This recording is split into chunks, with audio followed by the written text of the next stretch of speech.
Hello everybody. It's Thursday afternoon and I'm getting ready to conserve cucumbers. Mark went into the city early this morning and he bought about 120 kilograms of cucumbers. I'm not sure what that is, so I'll post it later.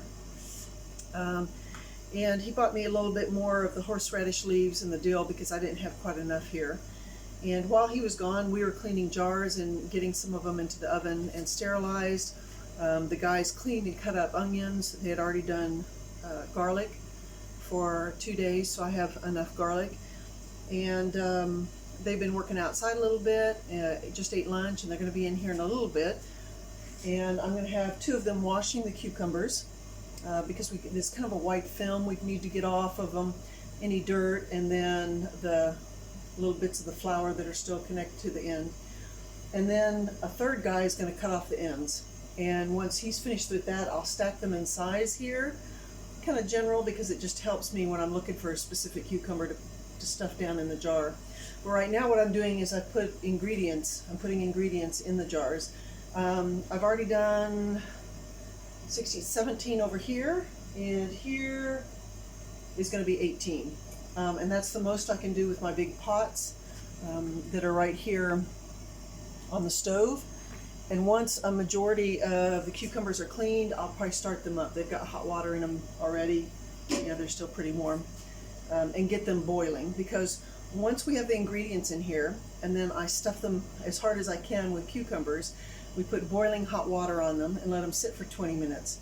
And through this, I'm going to know how much water I have in the pot, how many jars are going to go to one pot, and so I figure out the amount of vinegar, sugar, and salt, and I mix it in there. After the 20 minutes, we pour the liquid out of the jars, and we have these special lids with the holes and a little spout here.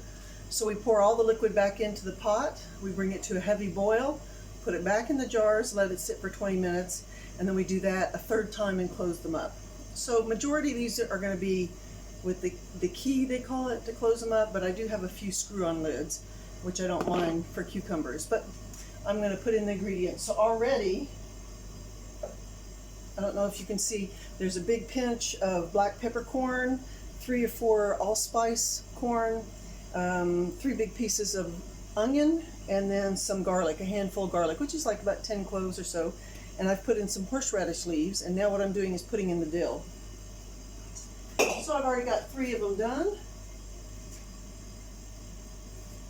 So a lot of the recipes call, for one big head, but in my recipe I like to put a little bit more dill, a little bit more onion and garlic, and it turned out really well, and it's a big hit with the guys. I've kind of just come on this really good recipe. So right now I just kind of push it in. When I go to put the cucumbers in, that's when I'll really press it down, and there's kind of different patterns you can do with the cucumbers to get the maximum in there. You really want to press them in, because if not, you end up using a lot of water, you use a lot of jars. So the more cucumbers you can get into a jar, the better it is. And that's why when I lay them out in sizes, it's going to be much better for me. So Mark bought some dill and to add to what I've already got, because I just never know how much I'm going to use, and you just kind of bend it up and put it in the jar. Kind of have to be careful because some of the jars might be a little bit sharp, and I've already got some little cuts here and here, probably from washing them and those kind of things.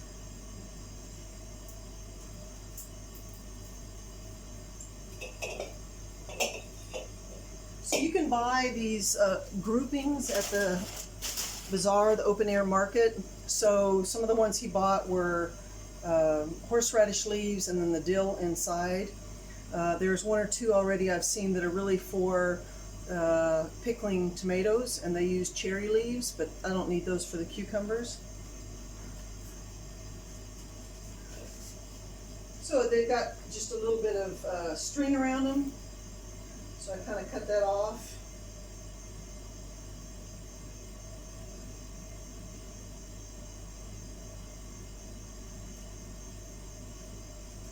Because of course we don't want that going, into the jar. And then I kind of pull out the horseradish leaves because I've already got some of my own that I like, and I kind of mix and match. Just depends on, because I like the bigger leaves. These are kind of small.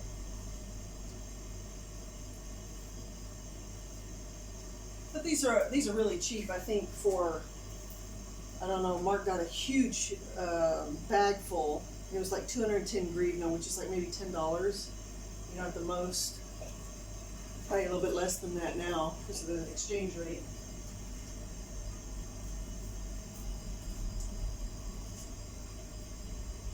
So I kind of like to get some of the brown dried dill and then some of the fresh dill.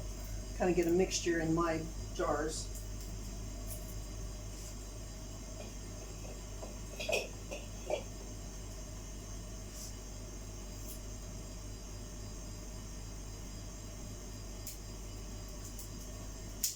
And I kind of put them down like this so you don't put the seeds everywhere. I mean, you still get a lot of the dill seeds everywhere.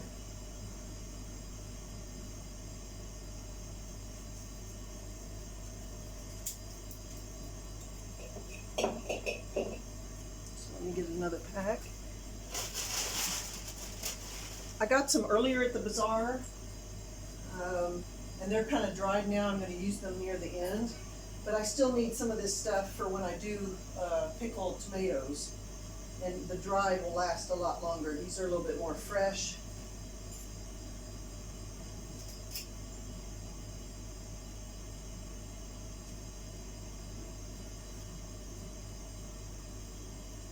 But I think a lot of the older grandmas, you know, raise this or grow this stuff in their yards, in their gardens, and then they come to the bazaar and sell it and make a little extra money. So most of our dill, we use it for salads when it's really fresh and young. And then near the end of the seasons, I let it grow up and get nice and dry for the conserving. But I usually never have enough.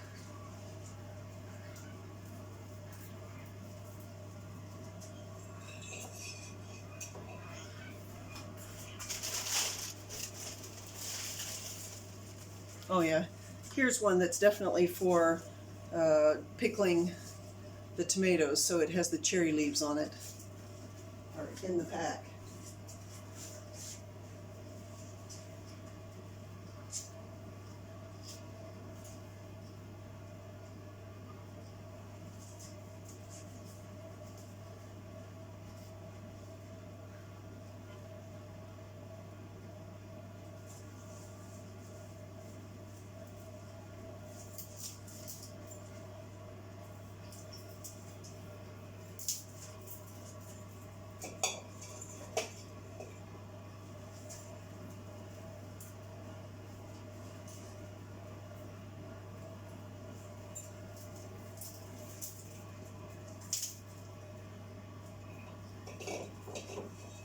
And the horseradish leaves will kind of do the same thing. I get them nice and big and wide, and then I fold them like that. And by cracking them kind of and breaking the stems on the horseradish and the dill, it lets out a little bit more of the flavor when it sits and conserves.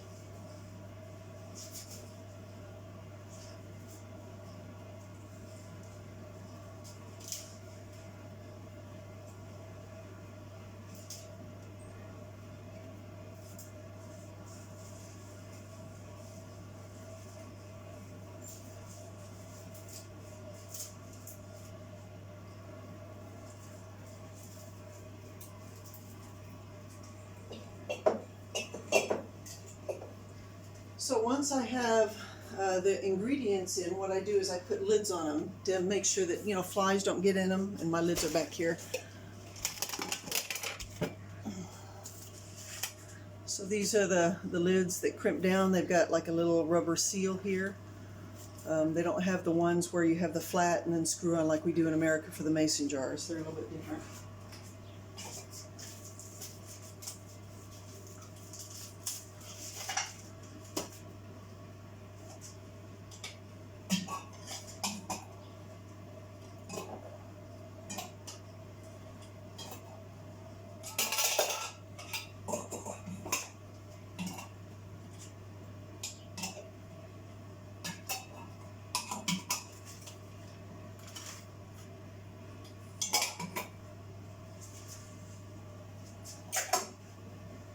use a lot of old blankets when we gather hay and stuff like that, and here, that's where I've got the horseradish in, some of the extras.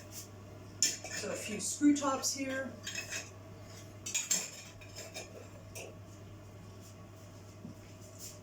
And that's kind of it. That's my second set that I've taken care of.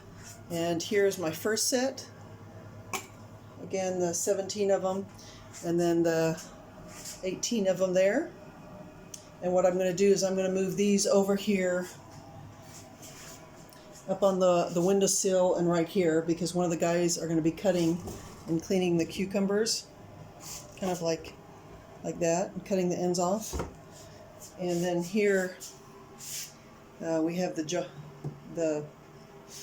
I'm having to think in English, the tubs. And we've got the cucumbers, so we wash them off, make sure the flour comes off the end, but you can kind of see how they have these little pricklies on them, and they have kind of a wet white film. We need to wash that off. We just use a vegetable brush for that. So here's a couple that I've done. I always like to give examples to the guys so that they know what I expect. So the two guys will wash, and they have tubs there and here, and once the tub gets big, it goes over to the guy's going to be over here cutting the ends off, and then I'll be putting them over there. So that's kind of the process now, and I'll include a few pictures and those kind of things as we go along, and maybe talk to you a little bit more once there's water in them. They start to get really brilliant green when the heat's in there with the salt and the sugar and the vinegar. Anyway, so I hope you enjoyed this. Some more homesteading kind of stuff.